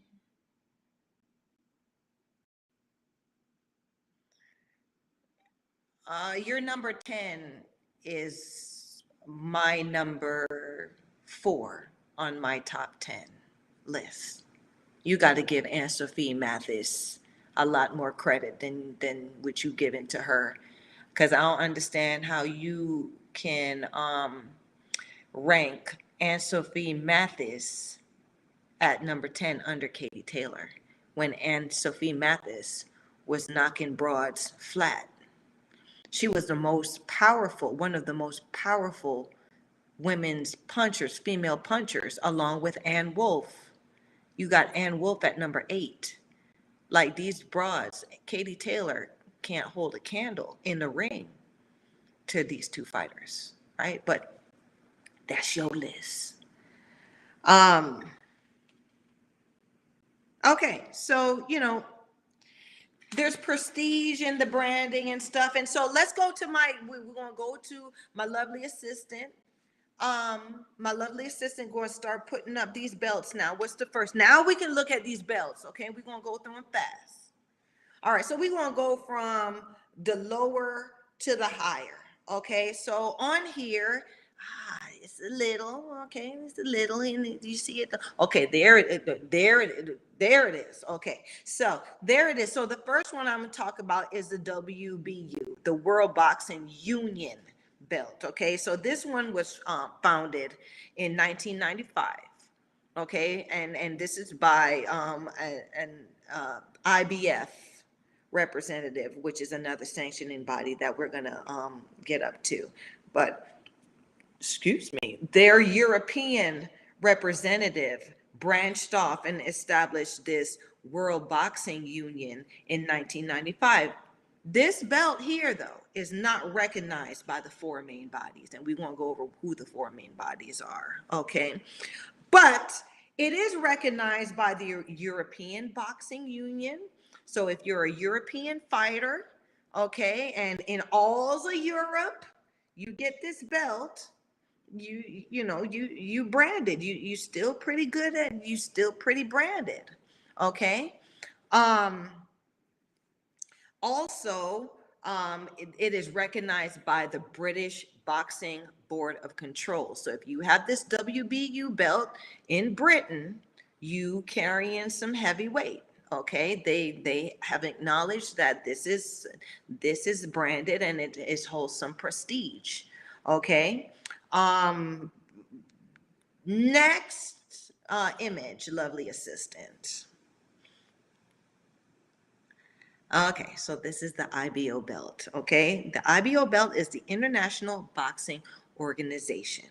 Okay, so it was funded in 1988 by US based corporate representatives. Okay, so some corporate people got together over here in the US and they made a sanctioning body because they understand that this thing makes some money. Okay, and they have a particular interest in making money in boxing without being a promoter.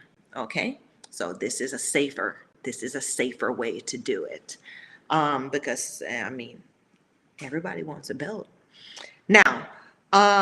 This belt is not recognized by the four main bodies, okay? But it is recognized, still recognized by the European Boxing Union and the British Boxing Board of Control. So once again, if you're over there, over in the East, okay, in Europe, in Britain, and you have an IBO belt, this is a branded piece of hardware, regalia, as Eddie said earlier. Okay, so you can get paid some good money if you possess this belt, and if you're paying your mortgage on this belt. Okay.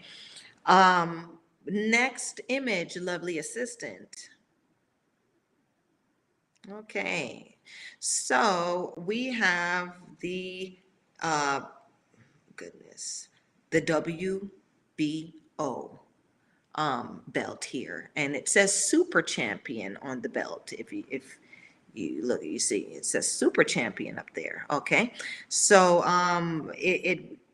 the WBO was founded in 1988, and their headquarters are in Puerto Rico. Okay, so Puerto Rico, yeah, they got on board too. They're like, we're gonna make a belt because we want to make some money. Puerto Rico has champions, and they have several kitchens there, so they want to have some stake. They want to have some skin in the game in this business of boxing that makes their fighters branded, right? So they're, by them having a sanctioning body that is headquartered in their country, any fighters, they themselves can brand any and all of their fighters coming out of there, all of their prospects who will be making enough money to pay the mortgage on this belt. Okay, now this belt is recognized by the International Boxing Hall of Fame. Okay, so the Boxing Hall of Fame recognized this belt, which is prestigious, right? You can get into the International Boxing Hall of Fame if you have once possessed this belt, leaving a legacy, branding. Okay, it also is recognized by the four big bodies, the WBA, the WBC, and the IBF. Sorry, the other three bodies. Okay, so that, yeah, so they were smart on their end, and that's why Puerto Rico. You'll see in history they've always, I mean, look at the difference between Puerto Rico and Cuba, right? Cuba, they don't do nothing like this. There's no sanctioning, there's no nothing. They have amateur boxing out of Cuba, okay? And that's it. Um, Imagine if Cuba was to do this, right? Because Cuba had manufactures the best fighters, boxers in the world. Okay, they've got the formula, and they got the sauce. So, right, but Puerto Rico did. So now they're making money and they have some political skin in the game. All right, next belt, lovely assistant, please. Ah, so this is the WBA, World Boxing Association belt, formerly the National Boxing Association belt, the NBA. Okay. Now, the NBA, National Boxing Association, was founded in 1921, long time ago. That's damn near well, that's 100 years ago. Okay, so this is a very prestigious title, history wise. They changed it to the WBA in 1962.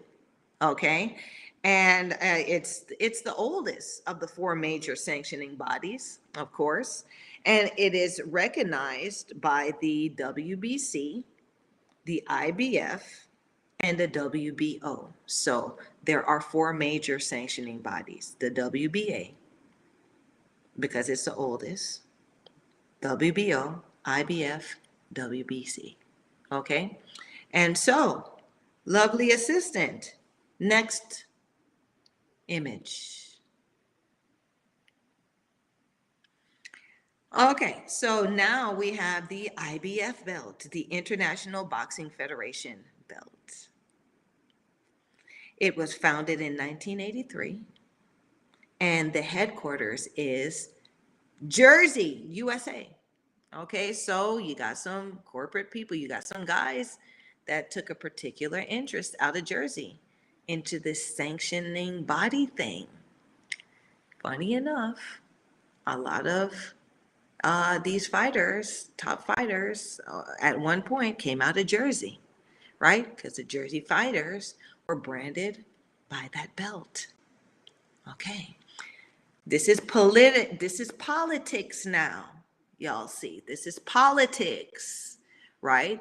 If you're a fighter now, you want to go to Jersey because you want an opportunity to be branded out of this sanctioning body organization. Okay. Yeah. So this is another big body title. Okay. Next, and this is the last one. This is the big body. Okay. Come on now. Come on now. Somebody sleep? All right. Okay, thank you.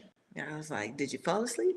Now, this is the green belt, the WBC championship belt. And this is a plain belt. We were talking about the diamond belt and all of that stuff before. Now, all of these belts, my people who are listening, you wouldn't see the images, but they were all the plain version of all these belts because, like I said, the more bells and whistles and the more names that you put on these belts, the more money that you will have to pay mortgage wise to keep these belts. These belts, plainly, they normally have, they normally are leather. They have the metal, gold, they're gold plated or silver plated with whatever enamel that's put on the belt that makes it very uh, um, very valuable. Okay. Now the WBC, the World Boxing Council, this green belt, is founded or was founded in 1963. Their headquarters is in Mexico City, as a matter of fact. Okay. And this green belt right here is recognized by all sanctioning bodies, every last one of them. That's why all the fighters who are really fighters all want to possess a green belt, a WBC belt. Now, they've also made it so that us women, we will want to be compelled to possess the belt. So their RWBC belt is pink as well. So there's a green belt and a pink belt. Yeah. So this brand, or this WCBC brand, has been connected to many historically high profile bouts. Okay. So this is the one that everyone wants. Hence why this picture, y'all could put that regular belt that Clarissa Shields and Savannah Marshall going to be fighting for on the 10th. Y'all can put it up now. There you go. Then, oh, it's purple. And it says Queen Elizabeth II. Oh, in honor of Queen Elizabeth. I got my feelings about Queen Elizabeth. I mean, she represents a lot of things that may be hurtful to the legacy of a lot of other cultures and people. So um I don't know about this, but they called it the Queen Elizabeth II belt.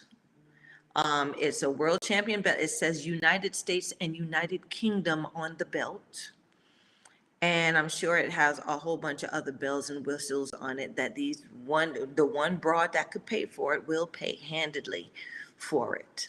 Okay, so going through all of these belts and going through the talk for tonight, it's been a long talk, a 2-hour talk.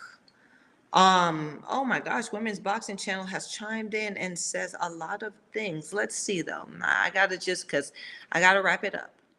Um, okay, so Women's Boxing Channel seems to be, um, you know, inclined to the IBO, because the Women's Boxing Channel says the IBO are now recognized by many because they attract the exact same fighters, um, in the same contest as the uh, Big Four that I just named, which is the Big Four WBO in least to greatest branding: WBO, WBA, IBF, and WBC. Okay, so I mean, Women's Boxing Channel, IBO, you're just basically saying that the IBO is the cheaper version of like, ooh, somebody purchases an expensive car, oh, but the test, um they got the Honda that look just like it. You know what I'm saying? They got the cheaper car that have the same kind of body. It's the same thing here. Women's Boxing Channel says all this being recognized by each other is BS. It's like the police policing the police who police the police. Exactly. You see what I'm saying? It's like everybody trying to get over on who's gonna spend money, right? Burger King versus McDonald's versus Taco Bell, right? Everybody, Wendy's, Wendy's, McDonald's, Burger King, what else? I don't know what you got over there in Europe, but yeah. And they all sell into one damn thing, burgers, right? But for some reason, everybody love a McDonald's burger. Well, WBC is McDonald's, right? I remember being a young girl in the Caribbean, and you hear about, you come over and all anybody wanted, and y'all, the people listen to me, I guess listen to the story, but these these people owe me some money. All anybody wanted to know was, or anybody wanted was, Kentucky Fried Chicken and a Coke. This is in Jamaica, okay? And even now, you go to Jamaica, and if and a box of KFC and a Coke seals the deal. You balling. You are at the highest echelon. You are rolling. You balling, baby. What's your number? Okay? Yes. Right? If you are seen eating at KFC and you're drinking a Coke, I can't like, and Jamaican KFC is good. I'm not even gonna lie, like better than American KFC. Um, but yeah, Kentucky Fried Chicken, right? So it's just really branding. It really is. Um, uh, let's see. Women's Boxing Channel says, please note that there are no WBA, WBC, WBO, IBF, IBO belts for women in the 90s. They didn't exist. The recognized belt, just as recognized as today in their day, were WIBF, IWBF, IBA. I said that earlier. And now they not making no money. And they were the ones that was with us from jump. WIBF was with us from jump. IWBF was with us from the jump. IBA was with us from the jump. And now all of these wet-nosed broads, just because they want to be seen, right, and branded, are paying these astronomical fees to hold these belts that they're not even fighting enough to generate the money to pay the mortgage on. Belts are bought, not won. So what you doing, honey, in the streets? You a champion, you not fighting, and you got all these belts. What are you doing? What are you doing? Right? That's what this industry has turned into. A lot of, I mean, women are being exploited. Women's boxing is being exploited. These numbers are not adding up.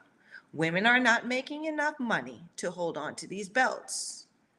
But women's boxing now is being used because these sanctioning bodies can get paid. They don't have to wait as long as they would, right? They getting something instead of not getting much, right? Because when when male boxers fight for these belts, there's a lot of politics and a lot of money, and that's why it takes so long for these guys to end up fighting each other, because it's not about who was better. It's about the politics and the money on the mother sucking table.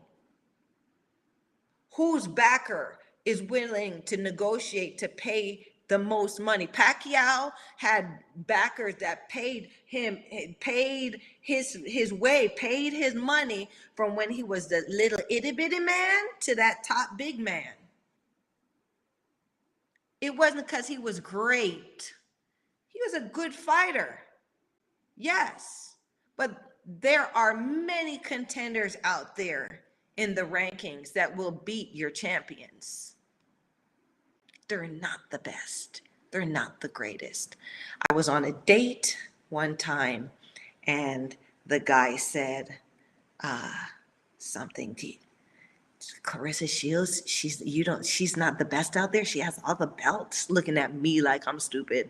I'm like, dude, you just like, I mean, I guess he made up for it later, but he wasn't going to get a second date just off the strength of that, because, you know, you cannot believe the hype.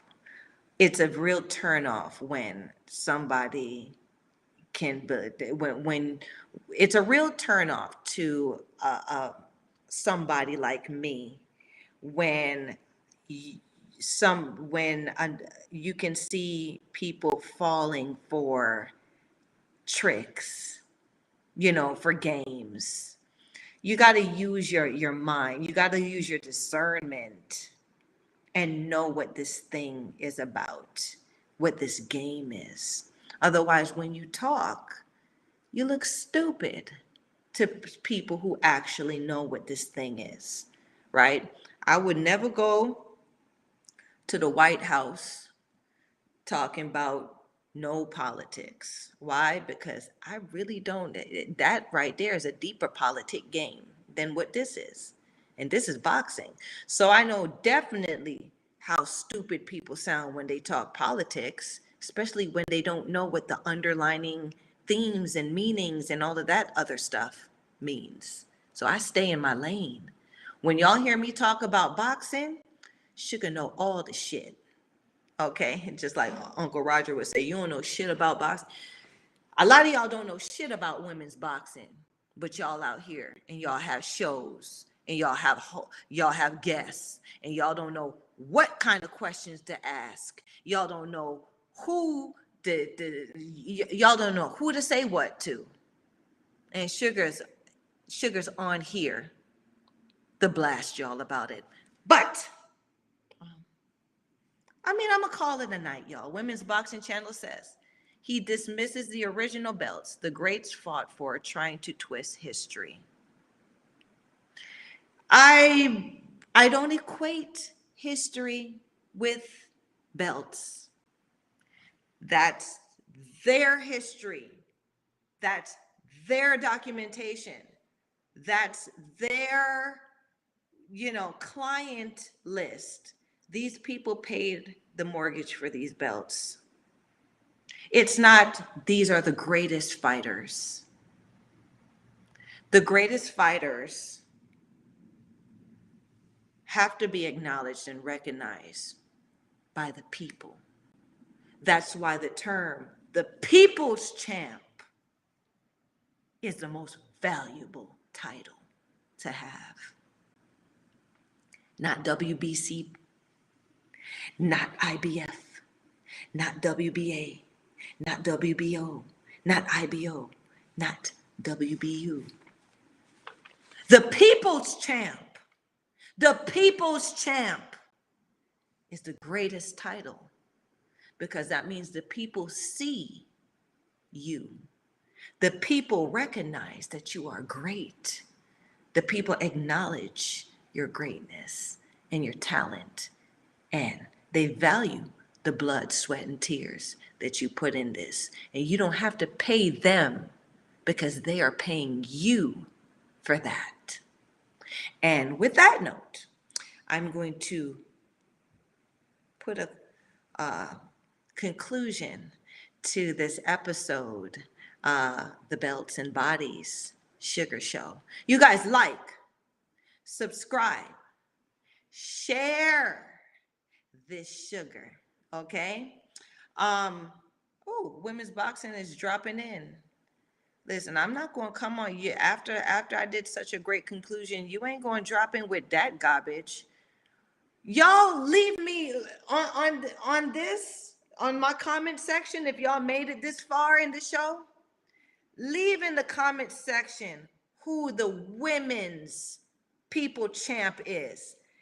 Tell me the woman in women's boxing that has made an impact in the lives of people, who has given back to people, who has given to their industry and other women in industries that are connected.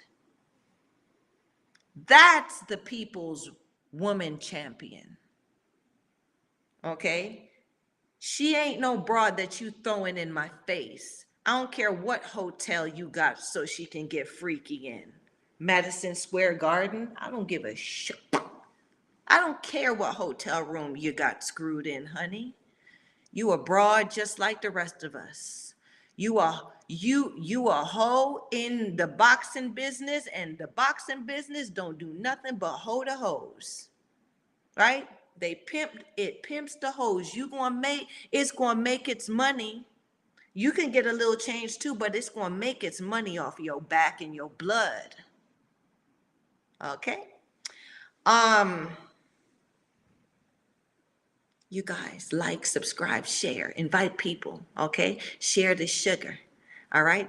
And until next time, until I see you, until next Wednesday, you guys have a good weekend. Like, subscribe, and share. Mwah. Enjoy your weekend. Bye-bye.